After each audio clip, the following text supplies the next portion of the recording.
Okay, so this is the second part for the 2023 to 2024 paper, and we're making a start on part B of question 2. So if you go back, we're given a runoff triangle, kind of like a generalized model of cumulative losses per accident year, and we've done part A in the last video, and now we're going to do B and C.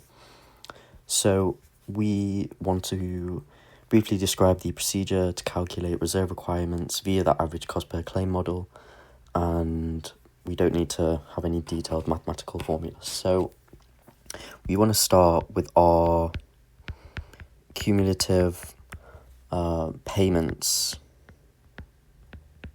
or losses and number of claims. And then we kind of compute the ratio of the two, and we then calculate an average cost per claim. So once we've computed that, we're then going to calculate grossing up factors.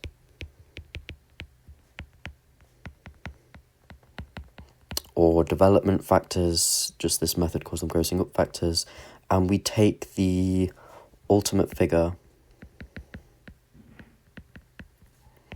kind of our last, so,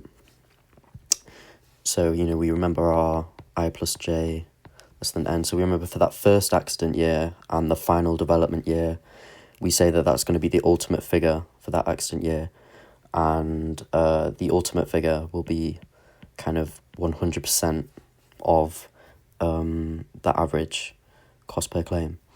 And we're going to compute simple averages of each grossing up factor. So if I was to draw this, we have our development years, accident years.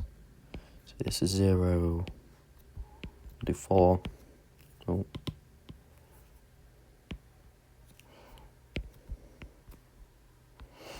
And we know that this is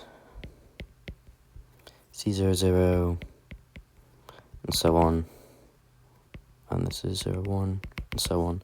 So if this is our average cost per claim, and then we say that at this kind of third point, this here is going to be 100% of the average cost per claim. Now, anything kind of below, we can then work out these kind of proportions here in between each, and when we multiply kind of our, say we've got C00 times our grossing up factor for 00, then we get C01. And as this is a triangle, and we have some of these, these values here, we then calculate kind of the simple average of grossing up factors. If, say, we're doing it for accident year 3 here, and we want to calculate the grossing up factor from C30 to then get kind of project our future C31. We then say, okay, well, that's going to be C30 multiplied by the grossing up factor of 00 plus grossing up factor of 10 plus 20 divided by 3, and we get that average, and then that kind of projects our future value of C31. And this is a projection, and these are what we want to calculate to then get our reserve requirements. So we've computed simple averages of grossing up factors.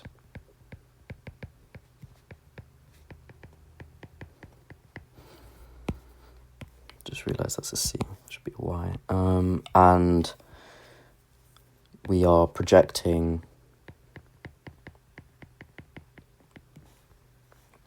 our average cost per claim into the future. And really we only need these, them at the third development year of each accident year, which is completely fine. And then once we have all of those values of our average cost per claim, we basically do the same for our number of claims.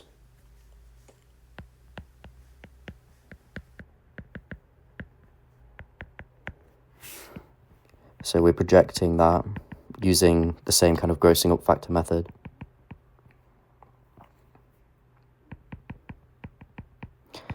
So then we're going to multiply our average cost by our number of claims, both projected values, to then get cumulative amounts.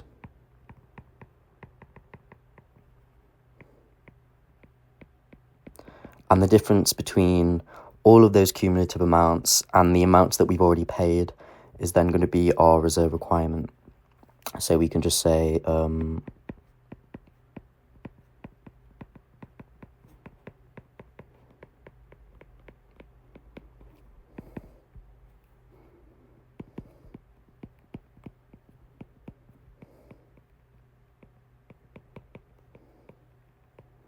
now for this, we don't have to really mention any of this kind of table or any of the C00s or G00s, because it doesn't need any mathematical formulas or anything like that.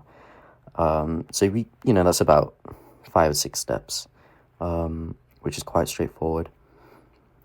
Okay, so in our average cost per claim method, if Gij denotes grossing up factors for AYI, DYJ, how do you calculate the grossing up factor of GN0? So let's say we have this 0, 1, n minus 1n, 0, 1, n minus 1n, and we have our delay years, or development years, and our accident years. Each of these have a grossing up factor. This is going to be a kind of run-off triangle of our grossing up factors.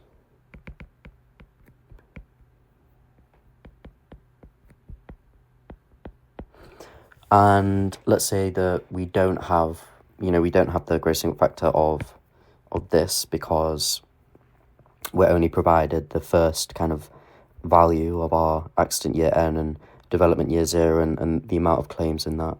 So we can't really have a grossing up factor based off of future information.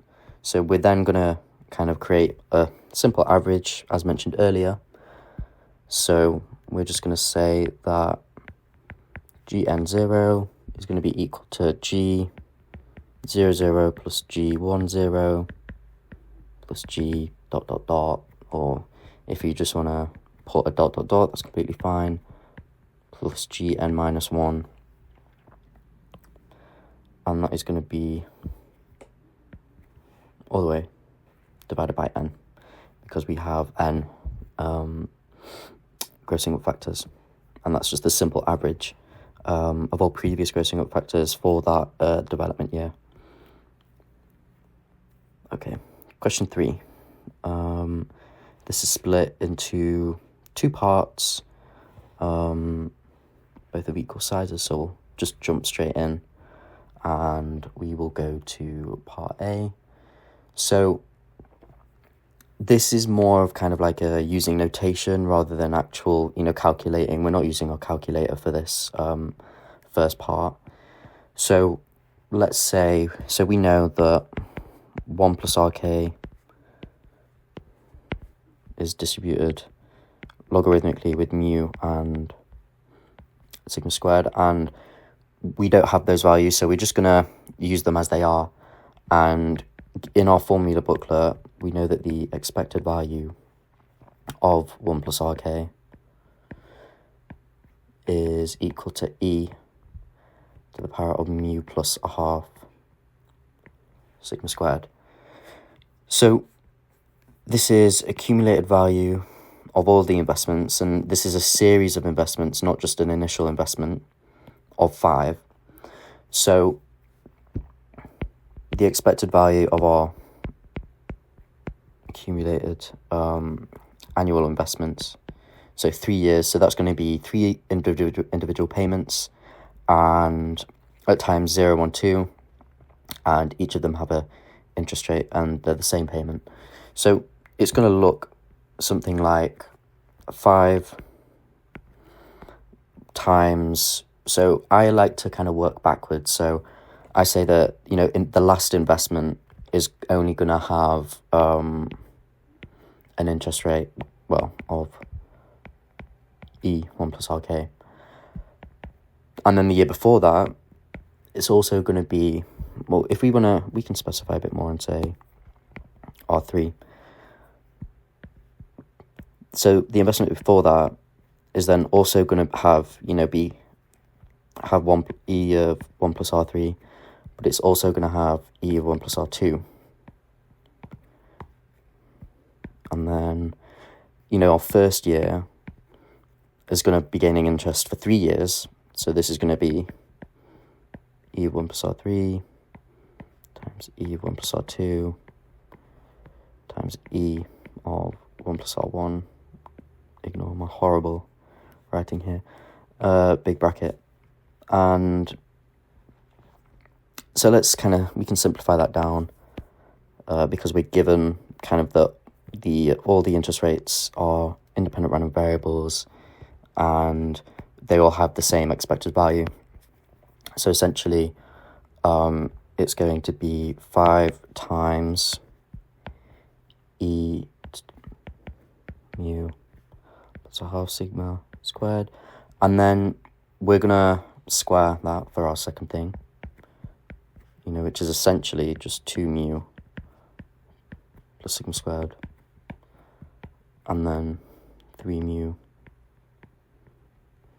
plus 3 halves of sigma squared. And then that should be it for our first part.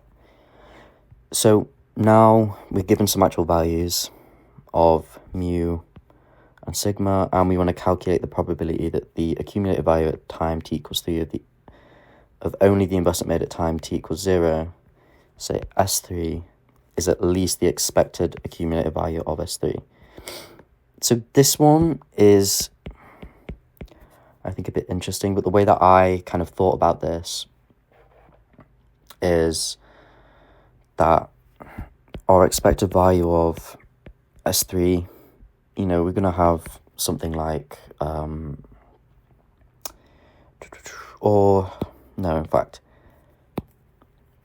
the probability that S3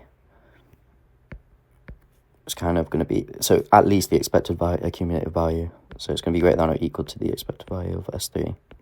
So when I think about expected value, that's going to be that average or the most likely or the mean of our accumulated values of investments. And therefore, I just think it's going to be something, it's going to be a half, really. Because if you imagine, the expected value of that's going to be your mean. Imagine if it's like normally distributed. The expected value is going to be at the top. Therefore, anything greater than that is just going to be a half, or greater than or equal to that is just going to be a half. I've been struggling to find ways to kind of do this otherwise, and there isn't that much guidance in terms of what they want it to look like when I ask something like that. But if we know that the expected accumulated value is, around kind of like the halfway point or the most likely point, then the probability that the accumulated value at time 3 is greater than or equal to that, it's just going to be a half. And that's how I thought about that, but I'll see if I can think of another way. So, part B. This is based on annual investments with capital of £1 annual invested for these times. And we have an annual random variable interest rate R with an expectation of RK, which is equal to mu. And we're also given this piece of information, which is very valuable for the use of this formula when it gets to that. So we want to prove this, and essentially the best way of doing it is just jumping straight into expectation. So we know that kind of defining AN as a series of periodic investments starting at C0 times 1 plus R1 all the way up to 1 plus Rn, and so on up until Cn plus 1 plus Rn. And we know that, C is equal to 1 for every year, so we can just get rid of these values. And then in order to put in our kind of expectation, we want to say that since the expected value of RK is equal to mu, then just using basic kind of expectation, E1 plus RK is equal to 1 plus mu. And so the expectation of AN is therefore going to be 1 plus mu all the way up to n times, and then we can put that into summation notation. So if this works, yeah. So all the way up to n times k equals 1, we have essentially 1 plus mu n minus k times. So for our year of k equals 1, it is 1 plus mu to the power of n minus k, and then so on. Now, this is essentially equal to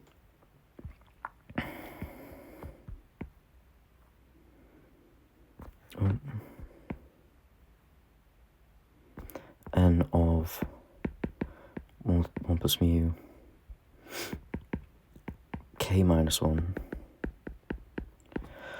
but we're just kind of flipping it, and we're also removing 1 plus mu from the equation, from the summation, sorry.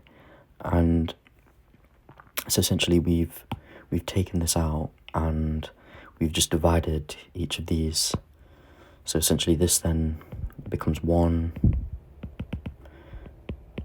plus mu all the way up to k minus 1 times when n is equal to k, so essentially n minus 1 times. Now, this looks very, very similar to this, so we can substitute in, and the reason we can substitute in is because that when r, or when 1 plus mu is therefore not equal to 1, as mu is not equal to 0, and because we can satisfy this condition based on this information provided here in the red, we can then just say that 1 plus mu, and then just input 1 plus mu as r.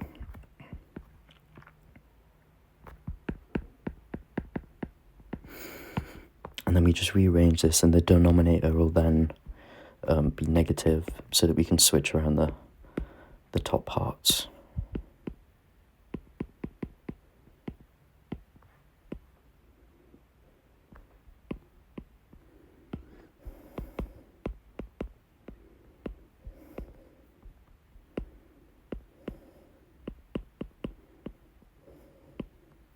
Oh.